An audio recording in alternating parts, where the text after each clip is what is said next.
Hello, good wishes, my dear students of class 10. Once again, I welcome you back to the English lesson for this year.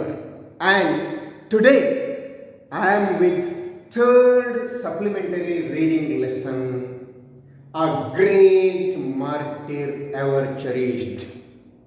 A great martyr, ಒಬ್ಬ ವೀರ, ಒಬ್ಬ ಶ್ರೇಷ್ಠ ಹುತಾತ್ಮ, ಯಾವತ್ತೂ ನಾವು ಅವನನ್ನು ಮತ್ತೆ ಮತ್ತೆ ನೆನಪಿಸಿಕೊಳ್ಳಬಹುದಾದಂತಹ ಒಬ್ಬ ವೀರ ಶ್ರೇಷ್ಠ ಹುತಾತ್ಮನ ಬಗ್ಗೆ ಇರುವಂತಹ ಒಂದು ಪಾಠ. And my dear students, you might have heard about the army and you might have also heard about so many soldiers, so many army officers who have sacrificed their life. Of course, they did a great job. Today we are happily living here just because of such army and army men. So therefore, we should be always grateful to those army people and soldiers and officers. And today, this lesson tells us a noble story of one such martyr. Martyr ಅಂದರೆ ಹುತಾತ್ಮ. ಕರ್ತವ್ಯ ನಿರತನಾಗಿರುವಾಗಲೇ ಸತ್ತು ಹೋದರೆ ಅವರನ್ನು ಹುತಾತ್ಮರು ಅಂತ ಕರೀತೇವೆ ನಾವು. So great martyr, his name is Hanifuddin. So ಈ ಪಾಠದಲ್ಲಿ ಆ್ಯಂಡ್ ಈ Hanifuddin he became martyr just in a tender age of 25 years. 25 ವರ್ಷದಂಥ ಎಳೆಯ ಪ್ರಾಯದಲ್ಲಿ ಅವರು ಇಂಥ ಒಂದು ಸಾಹಸವನ್ನು ಮಾಡಿದ್ದು, ಇಂಥ ಒಂದು ದಂತಕಥೆಯಾಗಿ ಹೋದದ್ದು. That we have to read in this lesson, and definitely it is a motivation for all of us. Fine. Come to page number 189, supplementary reading 3, A Great Martyr Ever Cherished, edited by Meha Mathur and Tessie Koshi. Meha Mathur and Tessie Koshi ಇವರು ಅದನ್ನು ಸಂಪಾದಿಸಿದಂಥ article ಇದು, ಸಂಪಾದಿಸಿದಂತಹ ಪಾಠ ಇದು. ಬರೀ 25 ವರ್ಷದ ಎಳೆಯ ಪ್ರಾಯದಲ್ಲಿ ಹುತಾತ್ಮನಾದಂಥ ಒಬ್ಬ ವೀರ ಯೋಧನ ಕತೆ. It should be a model to us, it should be motivation to us, it should be boost to us. Fine, come on. Point number 1. Enter the Hanifuddin household and a warm smile will beckon you to step right in. But that's all the smile can do as it beams from within the confines of a picture frame. A mere memory, painful and brave, the smile belongs to the 25-year-old martyr, Lieutenant Hanifuddin. As you take a deep breath and try to avert the pain that comes from knowing a young life cut short, you will notice a large picture of snow-capped mountain peaks of the Turtuk sector in Kargil, now called subsector Hanif, in memory of Hanifuddin's bravery. ಹನೀಫುದ್ದೀನ್ನ ಮನೆಗೆ ಹೋದಾಗ ಹನೀಫುದ್ದೀನ್ ನಗುತ್ತಾ ಇರುವಂತಹ ಒಂದು ಚಿತ್ರ ನಿಮಗೆ ಕಾಣ್ತದೆ. ಆದರೆ ಅದು ಬರಿಯ ಚಿತ್ರ ಮಾತ್ರ.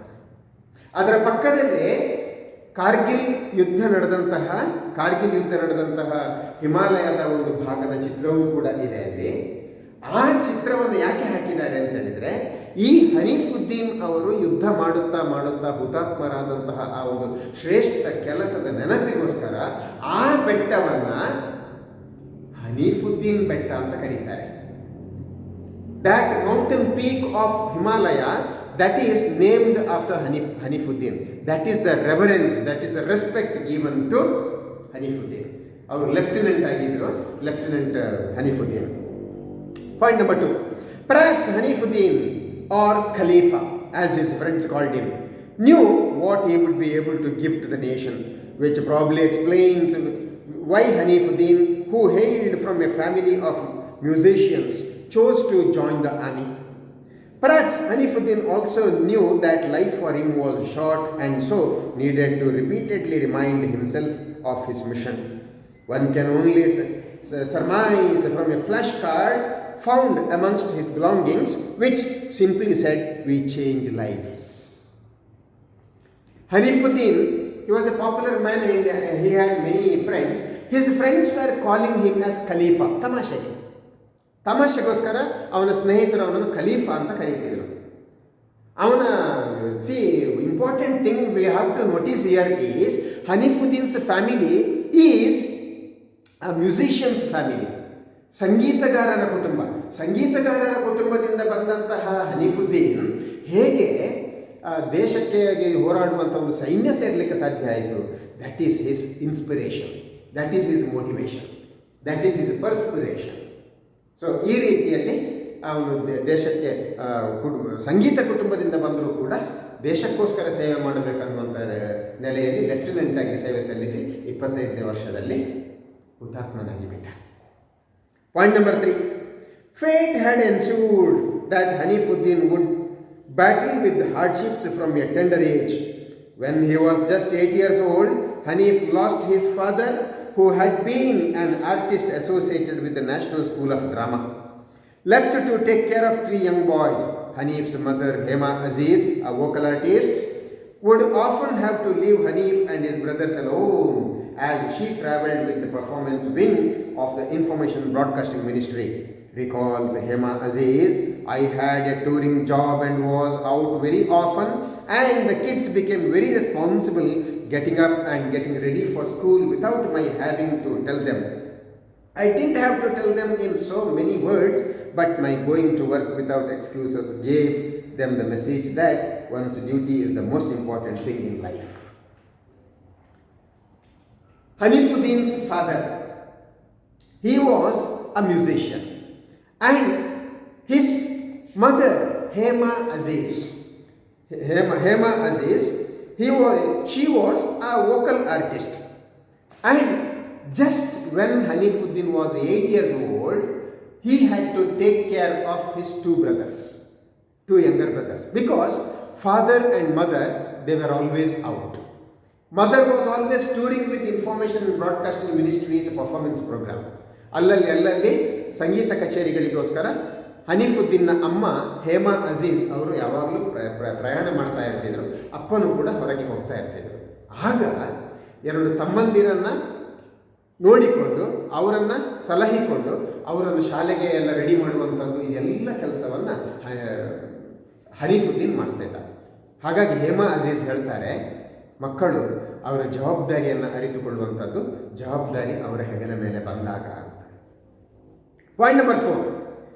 While Hanif's elder brother Nafisuddin went on to become a teacher and was at the J.D. Taylor School, New Delhi, at the time of the tragedy, his younger brother took the composing music on his Casio. Hanif would often team up with him on the drums. ಹನೀಫುದ್ದೀನ್ನ ಈ ಮಾರ್ಟಿರ್ ಹುತಾತ್ಮರಾದಂಥ ಸಂದರ್ಭದಲ್ಲಿ ಅವರ ಸಹೋದರ ಒಂದು ಹಾಡನ್ನು compose ಮಾಡ್ತಾ ಇರ್ತಿದ್ರು. ಆ ಸಹೋದರ ಈ ಮ್ಯೂಸಿಕ್ ಕನ್ಸರ್ಟ್ನಲ್ಲಿ, ಸಂಗೀತ ಕಚೇರಿಯಲ್ಲಿ ಯಾವಾಗಲೂ ಕೂಡ ಡ್ರಮ್ ನುಡಿಸೋದಕ್ಕೆ ಹೋಗ್ತಿದ್ರು, ಡ್ರಮ್ ಬಾರಿಸೋದಕ್ಕೆ ಹೋಗ್ತಿದ್ರು. Point number 5. An introvert, Hanif began to make friends only by the time he was 14 years of age. He would often go out of his way to help people because that gave him a certain kind of joy. In fact, this was the quality his seniors recounted when they came to meet me after his death. Explains his mother. Hanifuddin introvert, ಅಂತರ್ಮುಖಿ ಆಗಿರ್ತಿದ್ದ. ಆದರೆ ಯಾವಾಗಲೂ ಕೂಡ ಬೇರೆಯವರಿಗೆ ಸಹಾಯ ಮಾಡಲಿಕ್ಕೆ ಅವನು ಯಾವಾಗಲೂ ಎದುರು ಇರ್ತಿದ್ದ. ಈ ರೀತಿಯ ಅವನ ಗುಣವನ್ನು ಅವನ ಅಮ್ಮ ನೆನಪಿಸಿಕೊಳ್ತಾರೆ. Point number 5. Point number 6. And he was able to reach out all. Hema mentions that a 77-year-old gentleman who paid a condolence visit to Hanifuddin's house recalled how Hanif had approached him with some queries related to Sufism. ಈ ಹನೀಫುದ್ದೀನ್ ತೀರಿ ಹೋದಾಗ 77 ವರ್ಷದ ಒಬ್ಬ ಸೂಫಿ ಸಂತ ಬಂದು ಈ Hanifuddin Sufism ಬಗ್ಗೆ ಹೇಗೆ ಮಾಹಿತಿಗಳನ್ನು ಪಡ್ಕೊಳ್ತಿದ್ದ, ಹೇಗೆ ಅವನಿಗೆ ಅದರಲ್ಲೂ ಕೂಡ ಶ್ರದ್ಧೆ ಇತ್ತು ಅನ್ನೋದನ್ನು ಹೇಮಾ ಅಜೀಜ್ ಹನೀಫುದ್ದೀನ್ ಅಮ್ಮನ ಜೊತೆ ಹೇಳ್ತಾನಂತೆ.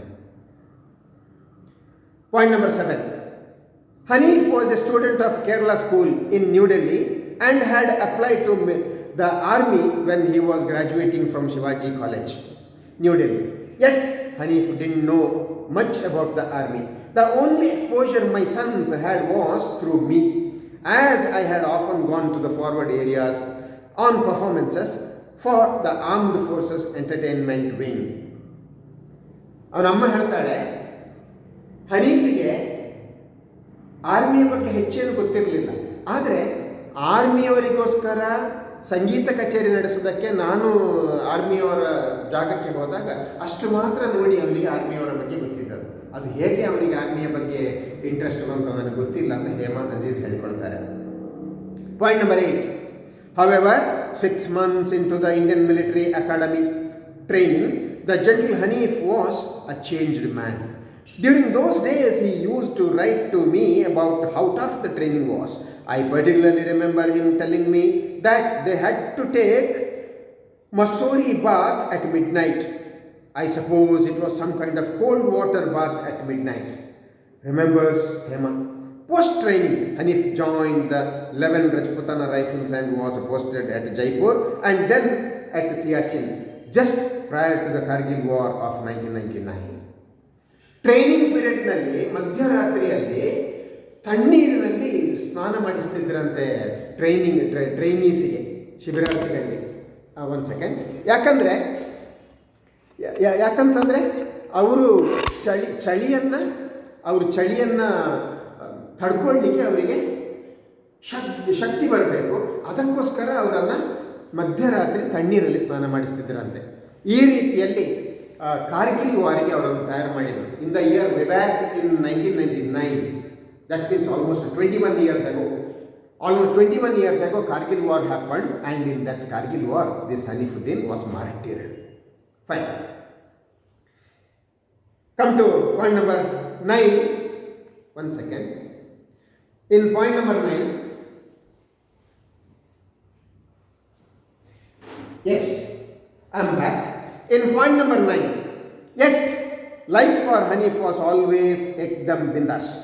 He dabbled in art, sketched very well, made beautiful cards out of waste material, read a great deal of loud playing the drums, which is why the officers at the Rajputan Rifles, as a short form, Raj Rifles, as the army terms the 11 Rajputana Rifles, made him get all his instruments from Delhi and form the music group now called Hanif.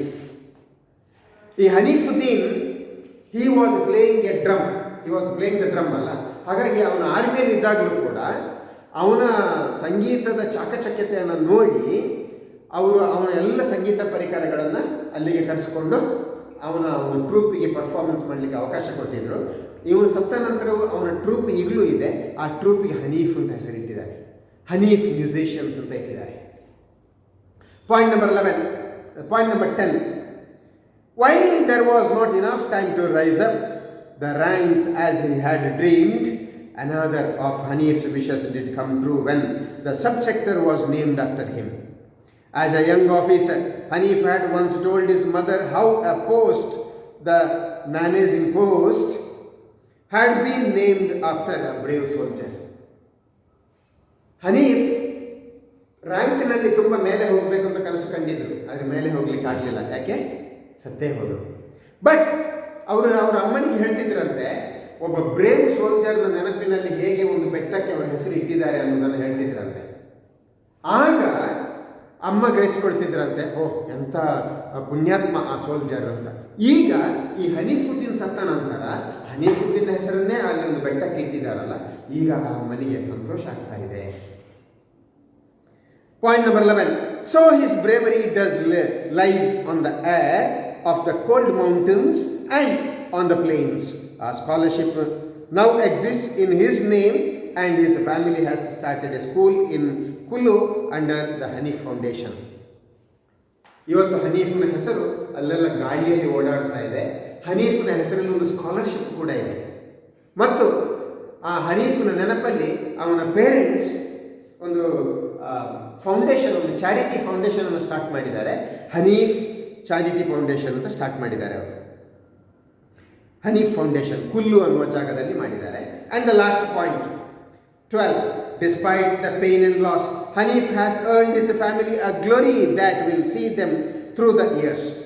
It is this pride that has made Hema Aziz politely decline the Indian Army's compensation offer of a petrol pump. There are some families whose sole bread earner is gone. They need it more, says this mother of martyr. Hanifuddin ತೀರಿ ಹೋದ ನಂತರ ಆರ್ಮಿಯವರ ಕಡೆಯಿಂದ ಹನೀಫುದ್ದೀನ್ನ ಅಮ್ಮನಿಗೊಂದು offer ಬಂತಂತೆ, ನಿಮ್ಮ ಮಗ ಆರ್ಮಿಗೋಸ್ಕರ ಸತ್ತಿದ್ದಾನೆ, ನಿಮಗೊಂದು petrol ಪಂಪನ್ನು ನಾವು ಕೊಡ್ತೇವೆ ಅಂತ. ಆದರೆ ಹೇಮಾ ಅಜೀಜ್ ಹೇಳ್ತಾರೆ, see this is very important. Hema Aziz ಹೇಳ್ತಾರೆ, ಇಲ್ಲ ನನಗೆ ಪೆಟ್ರೋಲ್ ಪಂಪ್ ಬೇಡ, ನಾವು ಜೀವನ ಮಾಡಲಿಕ್ಕೆ ಬೇಕಾದಷ್ಟು ನಮ್ಮ ಹತ್ರ ಏನೋ ವ್ಯವಸ್ಥೆ ಇದೆ. ಆದರೆ ಆರ್ಮಿಯಲ್ಲಿ ಇದ್ದುಕೊಂಡು ಅವರ ಕುಟುಂಬಗಳು ತುಂಬ ಸಂಕಷ್ಟದಲ್ಲಿರುವಂತಹ ತುಂಬ ಕುಟುಂಬಗಳಿವೆಲ್ಲ, ಅವರಿಗೆ ಆ ಪೆಟ್ರೋಲ್ ಪಂಪನ್ನು ಕೊಡಿ. ನೋಡಿ ಎಂಥ ಒಂದು ಚಾರಿಟಿ, ಎಂಥ ಒಂದು noble thought, what is sacrifice, what is courage. So these are the values: patriotism, sacrifice, courage. ಇದು ಇದ್ದರೆ ನಾವು ಯಾವಾಗಲೂ ಕೂಡ ಎವರ್ ಚೆರಿಷ್ಡ್ ಆಗಿರ್ತೇವೆ, ಯಾವಾಗಲೂ ನೆನಪಿನಲ್ಲಿ ಉಳಿಯುವಂತಹ, ಯಾವಾಗಲೂ ಜನ ನಮ್ಮ ಬಗ್ಗೆ ಮಾತಾಡುವಂತಹ ವ್ಯವಸ್ಥೆಯಲ್ಲಿ ಉಳಿತೇವೆ. This is the message we have to take from this lesson, the great martyr ever cherished. With this I close, and we have one more last lesson for this year, that is 4th supplementary reading, the bird of happiness. I will come in the next video with that bird of happiness. Until then, I wish you all the very best. Stay studying. Good luck.